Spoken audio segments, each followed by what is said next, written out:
इस मछली के ऊपर हाथी, ट्रक या ट्रेन भी रख दी जाए फिर भी कुछ नहीं होगा। लेकिन ऐसा कैसे? गहरे समंदर में मारियाना ट्रेंच नाम की एक ऐसी जगह है जहां सूरज की रोशनी कभी नहीं पहुंचती। टाइटैनिक जाने वाली सबमरीन तो समंदर में 4000 मीटर की गहराई में फट गई थी, लेकिन यहाँ हेडल स्नेलफिश रहती है जो 8300 मीटर की गहराई में आराम से तैरती है, जबकि वहाँ का पानी 16000 PSI का दबाव डालता है, यानी हर इंच पर 7250 किलो वजन, जो लोहे को भी कुचल सकता है। लेकिन ये छोटी सी मछली फिर भी जिंदा कैसे है? क्योंकि अल्लाह ने इसे पाइजोलाइट्स नाम की एक खास चीज दी है जो इसके जिस्म को टूटने से बचाती है। इसके अलावा इसकी बॉडी में हवा से भरा स्विम ब्लैडर नहीं होता, जिससे ये बगैर किसी दिक्कत के गहराई में रह सकती है। तो तुम अपने रब की कौन कौन सी नेमतों को झुठलाओगे? ऐसे 4 जानवर जिनको घर के अंदर पालने से आपकी किस्मत बदल जाएगी, क्योंकि इस तरह के 4 जानवरों के अंदर बरकत रखी गई है। जी हाँ, ये हदीस नबवी सल्लल्लाहु अलैहि वसल्लम है। नंबर 1 पर है बकरी पालना। अल्लाह के नबी ने फरमाया तुम बकरी पालो, इसमें बरकत रखी गई है। नंबर 2 पर है मुर्गा पालना। जो शख्स अपने घर में मुर्गा पालेगा तो उस घर के अंदर कभी जादू का असर नहीं करेगा। नंबर 3 पर जो शख्स ऊँट पालेगा तो उस शख्स की इज्जत में दिन ब दिन इजाफा होगा।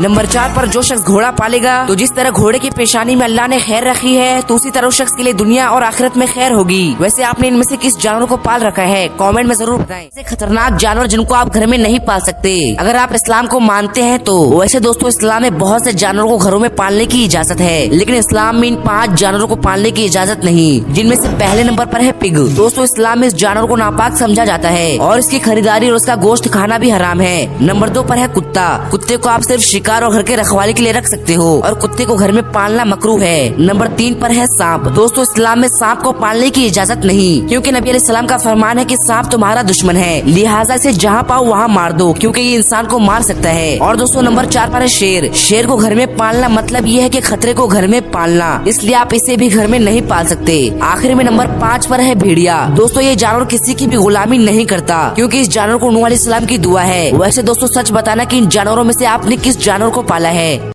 क्या आपने कभी सोचा है कि यहूदी लोग कान के पास बाल लंबे क्यों रखते हैं? असल में ये कोई फैशन नहीं, बल्कि एक सख्त धार्मिक हुक्म है। कुछ लोग इन बालों को छोटा रखते हैं तो कुछ इन्हें लंबे और घुंघराले छोड़ते हैं। दरअसल ये हुक्म तौरात से आता है, जो अल्लाह ने हजरत मूसा अलैहिस्सलाम पर नाजिल फरमाई थी, लेकिन आज ये अपनी असली हालत में नहीं रही। इसी में कहा गया है कि सिर के किनारों यानी कान के पास के बाल पूरी तरह नहीं काटने चाहिए। इसी वजह से इन्हें पेयोत कहा जाता है। अगर कहीं आपको रात में काला कुत्ता नजर आ जाए तो ये काम जरूर कर ले, वरना आपकी जान को भी खतरा हो सकता है, क्योंकि हजरत इब्ने अब्बास फरमाते हैं कि कुत्ते भी जिन्नात में से होते हैं, मगर वो कमजोर किस्म के जिन्नात होते हैं। इसलिए अगर खाना खाते वक्त तुम्हारे पास कोई कुत्ता आ जाए तो उसे खाना दे दिया करो। एक दफा हजरत अली अपने दोस्तों से पूछने लगे, क्या तुम जानते हो कि जिन्नात कैसे दिखते हैं? आपके दोस्त फरमाने लगे कि हुजूर आप ही बता दीजिए। तो हजरत अली ने इरशाद फरमाया कि शरीर और काले कुत्ते ही जिन्नात होते हैं। एक हदीस के अंदर हमारे नबी का फरमान है कि अगर नमाज के दौरान काला कुत्ता तुम्हारे सामने से गुजर जाए तो तुम्हारी नमाज टूट जाएगी, क्योंकि काला कुत्ता शैतान होता है और शैतान जिन्नात की औलाद में से है। और दोस्तों, जब भी रात में आपके सामने काला कुत्ता आ जाए तो आप आयतल कुर्सी पढ़ लें और वीडियो को लाइक करके कमेंट में सुभान अल्लाह जरूर लिखें।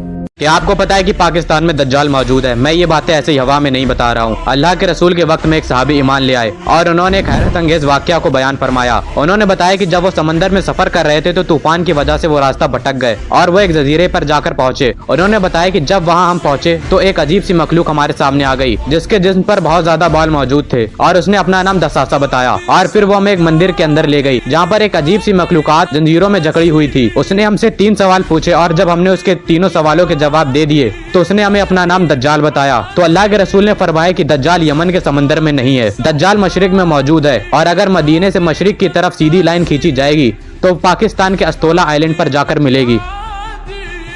क्या मूवी देखने या गाने सुनने से रोजा टूट जाता है? अगर आप भी रमजान में मोबाइल यूज करते हैं तो ये बात जरूर जान लीजिए, क्योंकि कुछ ऐसे अमल होते हैं जो रोजा को कमजोर कर देते हैं। दोस्तों, सीधी सी बात समझ लीजिए, मूवी देखने या गाने सुनने से रोजा नहीं टूटता। रोजा उस वक्त टूटता है जब कोई चीज जानबूझकर पेट में डाली जाए या शरीयत के मुताबिक कोई रोजा तोड़ने वाला काम किया जाए। लेकिन अगर मूवी या गानों में बेहयाई और गुनाह वाली चीजें हों तो उन्हें देखना और सुनना खुद गुनाह है। रोजा सिर्फ भूख और प्यास का नाम नहीं, बल्कि आंखों, कानों और जबान का भी रोजा होता है। इसलिए ऐसे कामों से बचना जरूरी है, वरना रोजा तो रहेगा मगर सवाब कम हो सकता है। जिन्हें यकीन नहीं वो कहते हैं कि अल्लाह कौन है। दोस्तों, अल्लाह वो है जिसने हजरत यूनुस अलैहिस्सलाम को मछली के पेट में जिंदा रखा। अल्लाह वो है जिसने हजरत मूसा अलैहिस्सलाम के लिए समंदर को चीर दिया। अल्लाह वो है जिसने हजरत इब्राहिम अलैहिस्सलाम को भयानक आग में भी जिंदा रखा। अल्लाह वो है जिसने हजरत यूसुफ अलैहिस्सलाम को कुएं में डूबने नहीं दिया। अल्लाह वो है जिसने दुनिया का सबसे बड़ा तूफान नूह में भी हजरत नूह अलैहिस्सलाम की कश्ती को टूटने नहीं दिया। अल्लाह वो है जिसने फिरौन की लाश 5000 साल गुजरने के बाद भी बाकी रखा। अल्लाह वो है जिसने अबरहा के बड़े लश्कर को छोटे परिंदों के जरिए से धूल में मिला दिया। अल्लाह वो है जिसने पूरी दुनिया को सिर्फ 6 दिन में बनाया। अगर आपको भी अल्लाह पर यकीन है तो कमेंट में अल्लाह अकबर जरूर से लिखें। दोस्तों, क्या आपको मालूम है कि अल्लाह ने अपने नबियों को दुनिया में कौन कौन सी जगह उतारा था?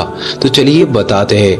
हजरत आदम अलैहिस्सलाम श्रीलंका में, हजरत नूह अलैहिस्सलाम जॉर्डन में, हजरत हूद अलैहिस्सलाम यमन में, हजरत सालेह अलैहिस्सलाम लेबनन में, हजरत लूत अलैहिस्सलाम इराक में, हजरत इब्राहीम अलैहिस्सलाम इजराइल में, हजरत इशाक, हजरत याकूब और हजरत यूसुफ अलैहिस्सलाम फिलिस्तीन में, हजरत अय्यूब अलैहिस्सलाम ओमान में, हजरत शुएब अलैहिस्सलाम सीरिया में, हजरत इस्माइल अलैहिस्सलाम अरब में और आखिर में हमारे और आपके नबी पाक सल्लल्लाहु अलैहि वसल्लम अरब में। दोस्तों, वीडियो को आगे शेयर जरूर करें। कुछ ऐसे मशहूर हस्तियां जो इस्लाम को तो नहीं मानते लेकिन उन्होंने मुसलमानों की दिल से रिस्पेक्ट की है। नंबर 1 पर नाम आता है क्विंटन डी कॉक का, जो कि साउथ अफ्रीका के सलामी बल्लेबाज हैं। जब उन्होंने अपने साथी खिलाड़ी हाशिम अमला को बैठकर पानी पीते देखा तो उनके एहतराम के लिए डी कॉक भी बैठकर पानी पीने लगे। नंबर 2 पर नाम आता है ऑस्ट्रेलिया के फेमस क्रिकेटर पेट कमिंस का। जब उनकी टीम चैंपियन बनी तो उन्होंने उस्मान ख्वाजा के लिए शराब का सेलिब्रेशन रुकवा दिया और उस्मान ख्वाजा को भी सेलिब्रेशन करने के लिए अपने साथ बुला लिया। यह दिखाता है कि पेट कमिंस मुस्लिम खिलाड़ियों की कितनी इज्जत करते हैं। और नंबर 3 पर जिनका नाम आता है उनका ताल्लुक क्रिकेट से नहीं बल्कि फुटबॉल से है और वो वक्त वक्त पर फिलिस्तीन के लोगों की मदद करते रहते हैं। दोस्तों, उनका नाम अगर आपको पता है तो कमेंट में जरूर बताएं। क्या आप जानते हो हमारे नबी का सबसे पसंदीदा खेल कौन सा था? देखिए, इस्लाम वो वाहिद मजहब है जिसके अंदर खेल खेलना मुसलमान का बुनियादी हक है, क्योंकि रसूलुल्लाह सल्लल्लाहु अलैहि वसल्लम खुद भी खेल खेला करते थे। अल्लाह के नबी के पसंदीदा 4 खेल हैं। नंबर 1 पर तीरंदाजी, नंबर 2 पर घुड़सवारी, नंबर 3 पर नेजाबाजी और नंबर 4 पर कभी कभार कुश्ती या रेसलिंग। अलबत्ता अल्लाह के नबी ने खतरनाक और जानलेवा खेल खेलने से मना फरमाया है।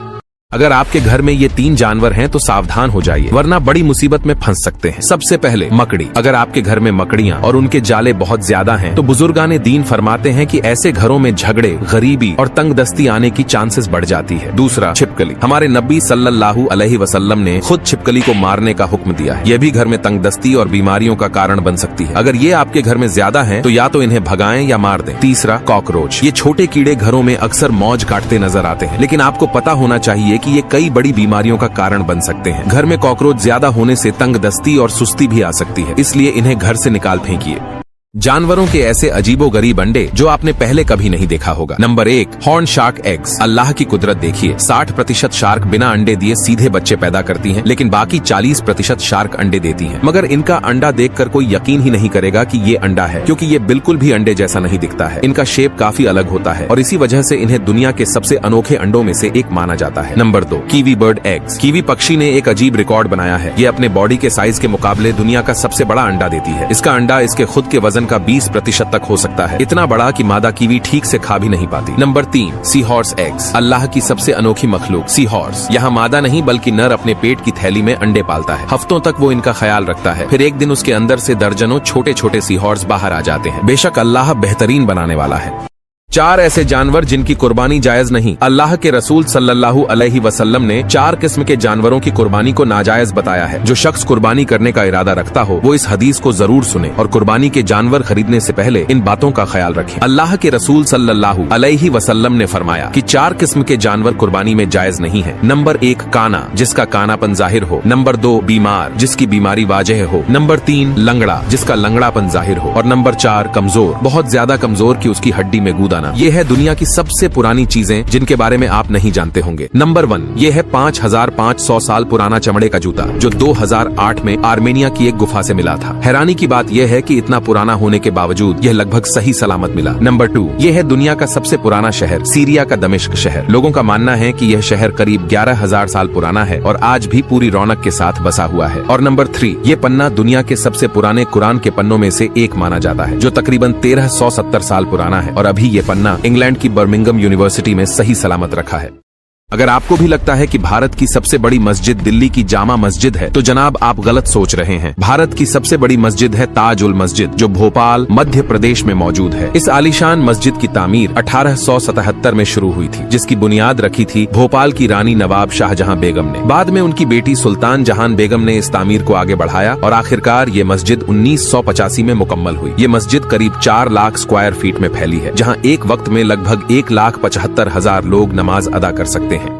ये हैं दुनिया की 3 सबसे महंगी बिल्डिंग्स और इन्हें बनाने के खर्च जानकर आप दंग रह जाएंगे। नंबर 3, चीन का वुहान ग्रीनलैंड सेंटर। ये टावर अपनी ऊंचाई और यूनिक स्ट्रक्चर की वजह से मशहूर है और इसकी बनावट हर नजर को अपनी तरफ खींचती है। इसे बनाने में लगभग $4.5 बिलियन खर्च हुए। नंबर 2, सिंगापुर की मरीना बे सैंड्स। 3 टावरों के ऊपर बना स्काई पार्क और इन्फिनिटी पूल इसे अलग पहचान देते हैं। इसे बनाने में लगभग $5.5 बिलियन खर्च हुए। और नंबर 1, मक्का क्लॉक टावर जिसे अबराज अलबैत कहा जाता है। इसमें लगी दुनिया की सबसे बड़ी घड़ी कई किलोमीटर दूर से दिखाई देती है और रात में इसकी लाइट्स इसे और भी खूबसूरत बनाती हैं। इसे बनाने में लगभग $15 बिलियन खर्च हुए।